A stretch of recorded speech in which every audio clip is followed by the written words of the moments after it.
Artinya dengan kita memuji, menyanjung dan bersyukur pada Allah Subhanahu wa taala, maka insya Allah kula panjenengan akan diberikan kemudahan, ditambahkan kenikmatan. Dan kenikmatan sendiri tidak harus kenikmatan berupa duniawi.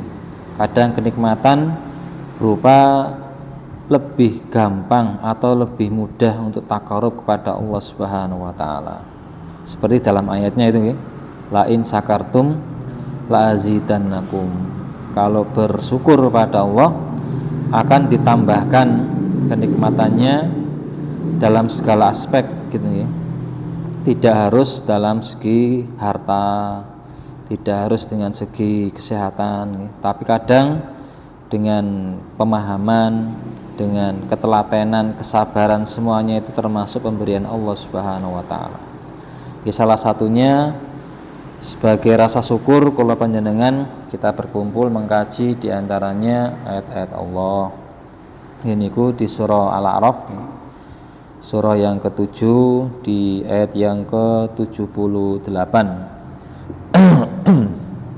Di ayat sebelumnya dijelaskan bahwasanya kaumnya Nabi Soleh gitu ya, mereka itu tidak mau melakukan apa yang diperintahkan oleh Nabi Soleh. Yang ada mereka itu durhaka, selalu menentang, melawan, bahkan berusaha untuk mencelakai siapa saja yang beriman kepada Nabi Soleh.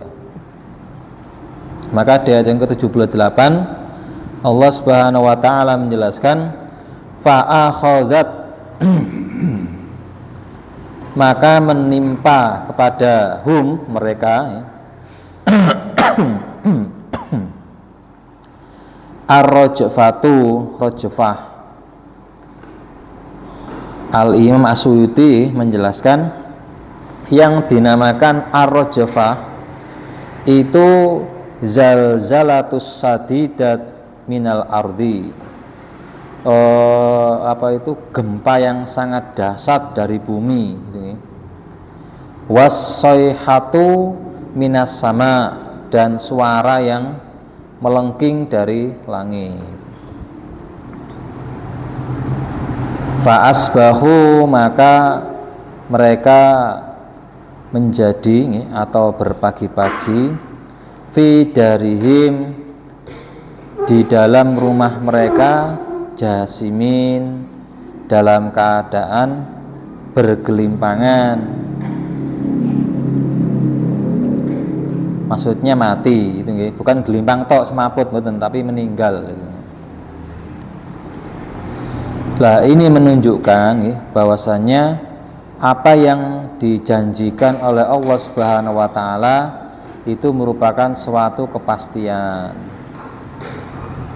Makanya kula panjenengan itu nggih, di zamannya Nabi kita Muhammad sallallahu alaihi wasallam ada keutamaannya, salah satunya tidak langsung diazab kalau bersalah, ditunggu oleh Allah sampai ketika ruh itu juhurgir. Kalau ini tidak jadi umat dahulu sebelum umatnya Nabi kita Muhammad sallallahu alaihi wasallam itu kalau ada salah langsung disiksa, salah langsung diazab. Lah khususon bagi umat terakhir, umatnya Nabi Muhammad sallallahu alaihi wasallam itu dikasih tempo. Tapi kadang pemberian tempo itu disalahartikan gitu nggih. Saya berbuat maksiat tapi tidak diazab, tidak disiksa gitu nggih. Itu salah penyalahartian tentang belas kasihnya Allah gitu. Dikasih tempo ben bisa taubat, bisa berbuat kebaikan, tapi disalahartikan yang tidak seharusnya nggih. Naudzubillah min syarri dzalik gitu. Dan ketika siksa Allah itu turun, maka tidak ada yang bisa mencegah. Makanya Rasulullah niku di riwayatnya Imam Bukhari maupun Muslim, ketika melihat ada tanda-tanda awan gitu yang dari jauh, Rasulullah tidak tenang, keluar masuk rumah gitu. Aisyah tanya, wahai Rasul, ada apa itu? Itu loh, ada apa itu? Ada awan hitam. Karena di ayat yang lain kan dijelaskan, kaum-kaum terdahulu itu menganggap itu mumtiruna, itu awan hujan. Ternyata ada begitu. Rasul itu tidak tenang gitu. Akhirnya Rasulullah memberikan doa, itu ada doanya. Nah di sini mereka itu yang gampang kan gitu, tidak iman.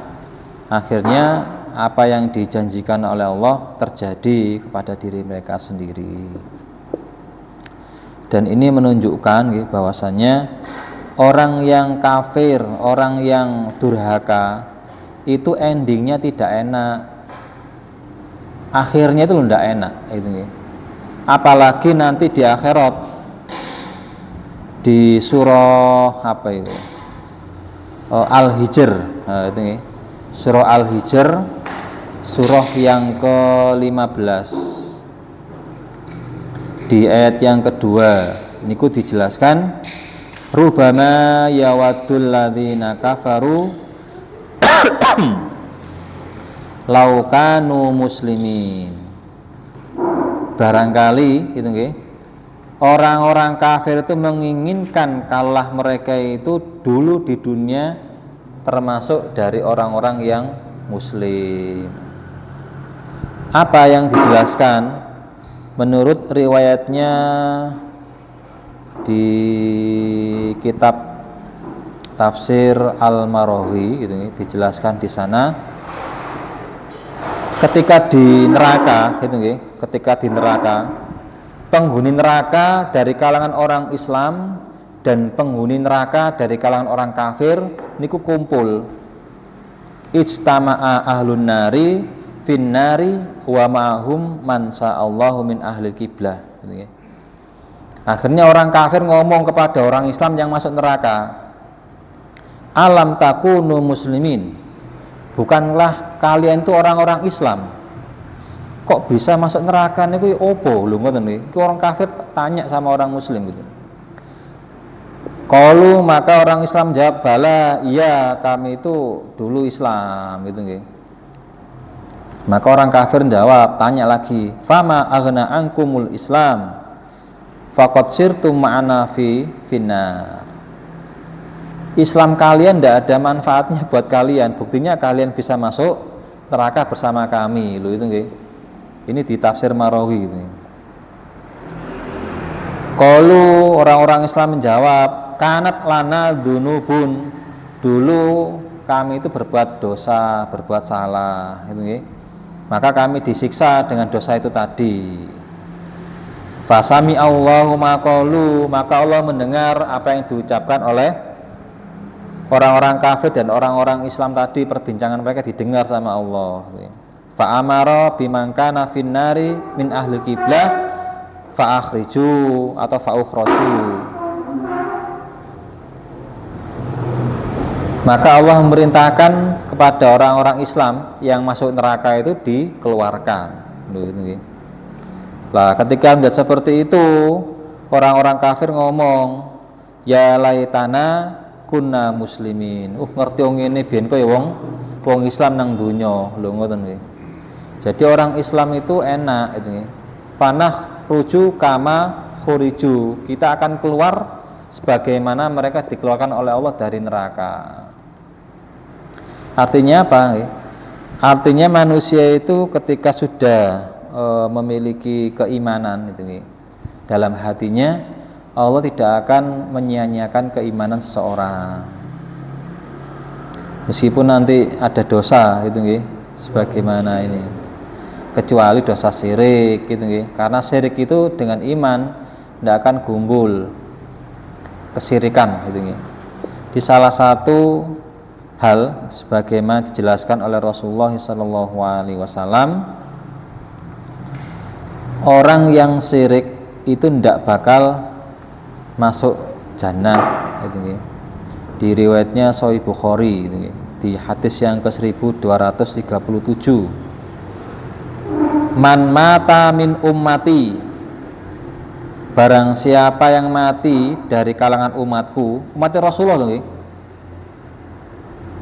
La yusriku billahi syai'an, dia tidak syirik sama sekali, dahol jannah, pasti masuk jannah.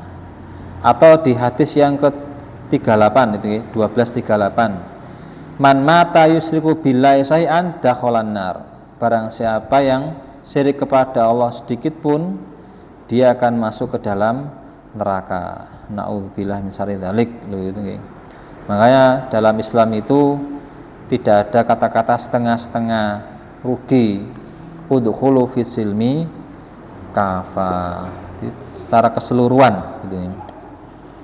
Lah kalau kafir ini ya sudah, mereka akan gelo laukanu muslimin. Mereka itu berharap mereka akan menjadi orang Islam. Nah terus ngeten dari dalil wong-wong sing muslim tapi mboten salat niku wis pokok Islam gak apa-apa, kok mlebu swarga. Nggih. Apa gak diobong sik ngoten. Gak mlebu neraka dhisik gitu. Lah Islam itu nggih ada pilar-pilarnya. Islam itu pilarnya itu bunyal Islamu ala khamsin. Yang pertama syahadat. Tiang-tiang ini pun syahadat napa dereng? Wong salat mboten. Dalam salat itu ada syahadat, itu nggih, asyhadu alla ilaha illallah wa asyhadu anna muhammadar rasulullah, itu ada tahiyat itu. Lah orang yang tidak mau salat, syahadatnya kapan? Gitu nggih. Mosok syahadat turunan. Kat mulai bayi gitu nggih. Nggih lek mboten kecampur. Lek wong tuane mboten syirik, gitu nggih, kecampuran syirik atau orang tuanya itu ndak ngerti gitu. Bahaya. Gitu. Jadi ketika orang itu sudah jadi muslim, maka baguskanlah keislamannya. Kayak dulu para sahabat itu ketika masuk Islam, fa'aksana islamahu, membaguskan keislamannya dengan menerapkan 5 pilar. Bunyal Islamu ala khamsin, syahadati alla ilaha illallah wa anna muhammadar rasulullah. Yang kedua, wa yuqimus shalah atau iqamatus shalah, menjalankan salat wajib 5 waktu. Kemudian mengeluarkan zakat. Kemudian puasa Ramadan. Yang terakhir haji dan umroh gitu nggih. Nah kalau Islam tapi mboten purun salat, nggih mugi-mugi mawon di ngapura kali Allah gitu nggih. Lah sing ngongkon niku Allah ngingin salat nggih. Lah kok mboten purun. Terus iman tapi kok mboten purun mendengarkan perintahnya Allah gitu nggih, rugi gitu nggih. Lah wong salat niku lho pirang menit gitu, ndak lama gitu. Lah kalau sudah seperti ini, maka sudah ndak bisa, wis kadung tersiksa gitu nggih, wis kadung diazab, maka tidak ada jalan untuk kembali. Yang ada penyesalan, nyesel gitu nggih. Seperti yang dijelaskan juga di mana ini? Di ayat yang lain, walau taro id uqifu 'alan nari, nggih, di surah apa ini? Dan ingatlah dan kaulah engkau melihat wahai Muhammad ketika orang-orang kafir itu diberhentikan mandek sik nang ndukure neraka. Iki lho neraka ketok lho itu nggih. Faqalu, maka mereka mengatakan, ya laitana nuraddu wala nukadziba bi ayati rabbina wa nakuna minal mu'minin. Gitu nggih. Ya laitana, alangkah inginnya kami, nuraddu, kami dikembalikan. Hati karepe niku balik ten donya gitu nggih. Tapi nggih mboten saged.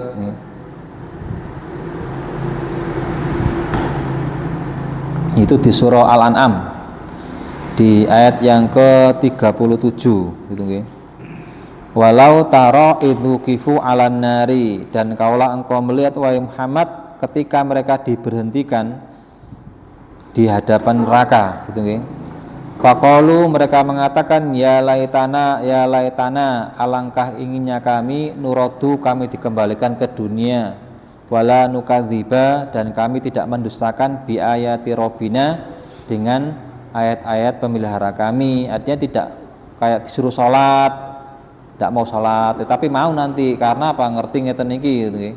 Wa nakuna minal mukminin, dan kami akan menjadi orang yang beriman, tapi wis kasep, wis kadung gitu nggih. Lah ini kondisi orang-orang yang kafir. Makanya rugi tentunya niku nggih, di dunia tidak ada istilah enak niku mboten nonton. Di dunia itu sorot tok itu nggih, susah. Di dunia itu tidak ada yang enak, yang ada itu berat itu nggih. Seperti yang dijelaskan di dalam surah mana ini? Al-Insyiqaq ayat yang ke-6. Ya ayyuhal insanu innaka kadihun ila rabbika kadhan famulaqih. Itu nggih.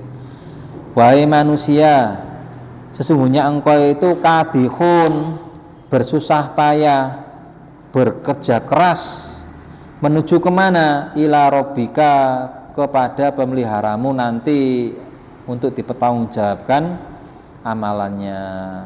Kadhan dengan sebenar-benar susah payah, letih. Artinya memang dunia itu bukan tempat untuk leyeh-leyeh, yang ada itu tempat lelah dan perjuangan. Kakean turu nggih pegel, gak tahu turu nggih pegel. Sehingga diatur, nggih tidur juga bangun gitu. Berarti kalau kula panjenengan sudah kadihun, berpayah-payah gitu nggih. Karena dunia itu tidak bisa kembali, yang ada terus berjalan. Umur terus berjalan, semakin lama semakin tua, semakin mendekat kepada Allah. Famulaki, akan menemui Allah Subhanahu wa taala. Makanya harus kula panjenengan camkan nggih dalam diri kula panjenengan, dunia itu bukan tempat untuk leyeh-leyeh gitu nggih. Dunia itu tempat kita untuk berlelah atau berusaha atau bersusah payah, bekerja keras.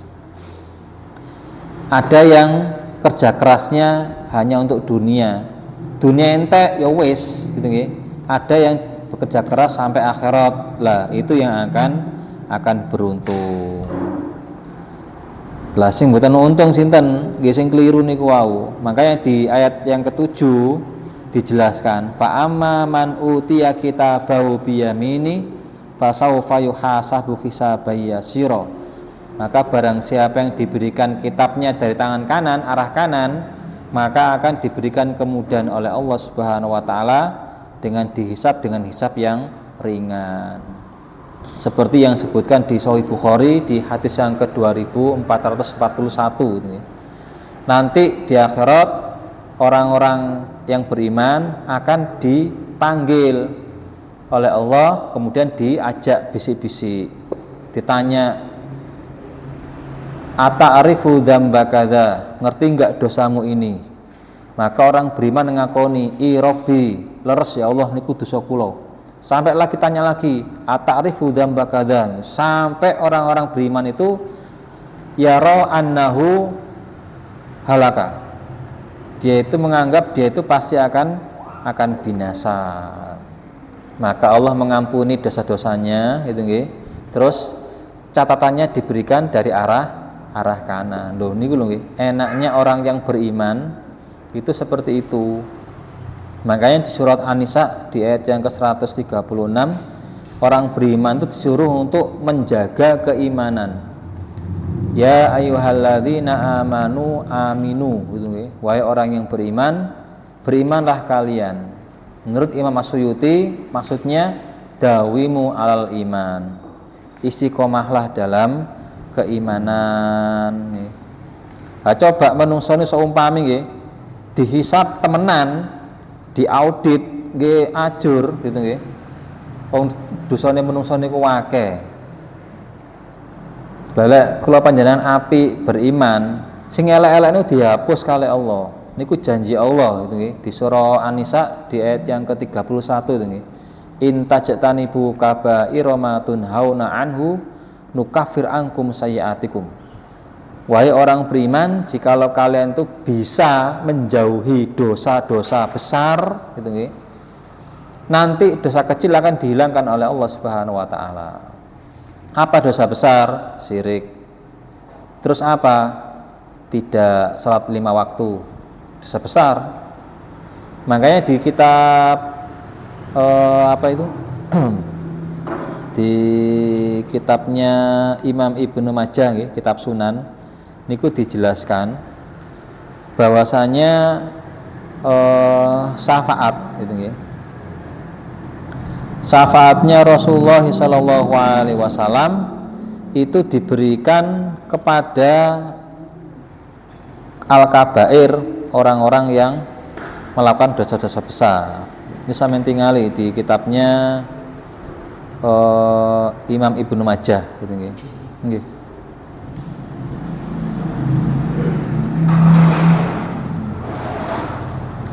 Termasuk niki orang-orang kafir niki rugi gitu nggih. Mereka tidak akan mendapatkan keutamaan di dunia itu nggih pegel, ten akhirat nggih sengsara. Maka di ayat yang ke-79 gitu nggih, Allah Subhanahu wa taala menyuruh fatawalla anhum, maka berpalinglah engkau wahai soleh, Nabi soleh niku disuruh berpaling, ojo direken. Jadi manusia itu kalau berbuat itu berbuat salah itu jangan diambil hati, jangan gampang napa niku baper gitu nggih. Ketika diajak sholat, ayo sholat, moh gak gelem, terus lara ati, ndak usah gitu nggih. Karena itu sudah menjadi kewajiban seorang nabi ngajak-ngajak kebaikan. Lek diajak mboten purun, itu bukan tanggung jawabnya sing dakwah, sing ngajak. Jadi ndak usah kula panjenengan loro-loro lho itu nggih.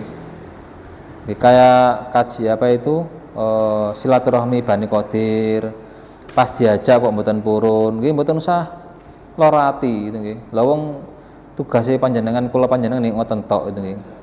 Jangan diweden-wedeni pisan, maksud iku wis gak dulur-duluran lho ngoten. Tambah diwedeni ngoten. Wis mboten usah biasa mawon. Niki wonten acara apa itu? Reuni silaturahmi Bani Qadir. Wis gak gelem melok. Ya pun ngeten napa eman lho, ngeten dikandani diajak lho itu nggih. Silaturahmi niku ngeten nggih. Terus dikasih nasihat. Jenengan mboten tumut ya mboten napa-napa. Wong tumut ngoten kadang tidak harus dengan hadir, tapi juga bisa dengan ikut itu nggih. Kayak apa itu? Donasi untuk acara silaturahmi. Makanya kita kalau bisa, kalau tidak ikut, donasinya tetap napa? Tetap bayar. Tujuannya apa? Meskipun tidak bisa hadir, tapi secara apa itu partisipasi ikut di situ. Tidak artinya menolak itu nih. Karena orang yang menolak silaturahmi tidak akan masuk jannah. La yadkhul jannata qatta'un. Tidak akan masuk ke dalam jannah orang yang memutus silaturahmi. Wis ngoten tak mawon itu nggih. Jadi dianggap gampang. Kalau ada nggih alhamdulillah, kalau tidak ada nggih kita kembalikan kepada Allah Subhanahu wa taala. Nabi saleh nggih ngoten, fatawala anhum, wis aja dipikir. Ya Allah, omongan kok direken rek lho, mboten usah khawatir lho nggih. Waqala, dan berkatalah Nabi saleh, ya qaumi, wahai kaumku, laqad sungguh-sungguh ablagtu, aku telah menyampaikan kepada kalian risalah Rabbi, risalahnya pemeliharaku, yaitu hukum-hukum bagaimana cara beriman, cara sholat ini.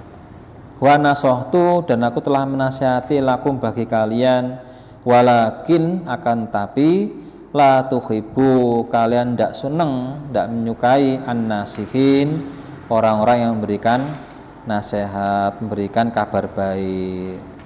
Wis diomongi kabar baik itu nggih. Keutamaan silaturahmi ngeten-ngeten kok mboten purun. Nggih ngoten niku nggih pribadi masing-masing. Lek kula piyambak itu nggih. Kalau ada silaturahmi kenal enggak kenal, maksudnya itu bukan orang yang kenal itu nggih enggak masalah nggih. kayak saya di Bani Ridwan, di keluarga ibu saya itu karena jauh gitu nggih. Juga yang lain pun nggak kenal, bukan berarti waduh udah kono sing kenal lho gitu nggih. Kita tetap ke sana aja, makanya kenalan lho gitu nggih. Biar kita ngerti, biar paham. Eman kalau tidak bisa gitu nggih, rugi. Termasuk diantaranya silaturahmi itu perintahnya Allah. Itu dia sampaikan semuanya gitu nggih. Silaturahmi itu memudahkan seseorang untuk masuk jannah. Silaturahmi itu ya, menjadikan seseorang itu ditambahkan kebaikan, amalannya tidak putus gitu, amalannya diterima.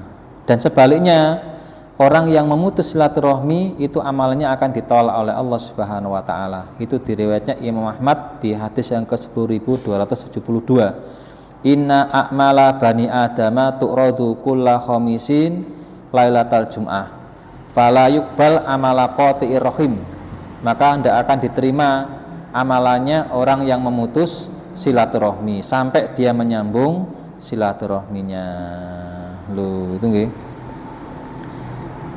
Lah Nabi Soleh nggih ngoten itu nggih. Cuma nyampaikan saja, terima gak terima nggih sebatas nyampaikan. Niki ilmu dari Allah itu nggih. Artinya nabi dan rasul mereka itu disuruh untuk menyampaikan kebaikan, kebenaran. Masalah diterima tidaknya itu nanti itu nggih. Urusan buri lho itu nggih. Kayak panjenengan sales itu nggih, sales apa itu barang-barang ten ngingas niki. Jangan kuatin kok gak laku lho, durung dilakoni wis mundur dhisik. Jalani dulu di sales nose itu nggih. Buktinya banyak yang sukses itu nggih. Kayak almarhum sinten niki Cak Ropik niki. Nyeles tok niki, mboten bondo napa-napa, bondo lambe gitu nggih. Ten Sidoarjo, ten Surabaya. Lho ngoten niku saged tumbas tanah, tumbas oma, tuh macam-macam gitu nggih. Lah terus sing napa niku kakaknya itu nggih, masih gesek itu kenapa-napa lho. Memang takdir ngoten gitu. Kembali kepada pemberian Allah Subhanahu wa taala. Makanya dengan dua ayat ini nggih menjadi salah satu pelajaran nggih buat kula panjenengan sedaya. Jadi orang kafir niku mboten enak. Sing enak niku wong iman, ditelateni maun pelan-pelan gitu nggih. Sumpek gak sumpek dilakoni gitu nggih. Karena dunya niku wis mesti sumpek lho itu nggih. Nggak mungkin gak sumpek. Yang kedua, kalau kula panjenengan kepingin selamat, usahakan rutin untuk memberikan nasihat. Jenengan sebagai kepala keluarga nggih, acara keluarga jalan-jalan kemana niku jangan rekreasi tok, kumpul nasihat sih ngene lho itu nggih, tak elingno ngene wis mari ya wis kono gak ngereken sudah urusan dia dengan Allah. Eman.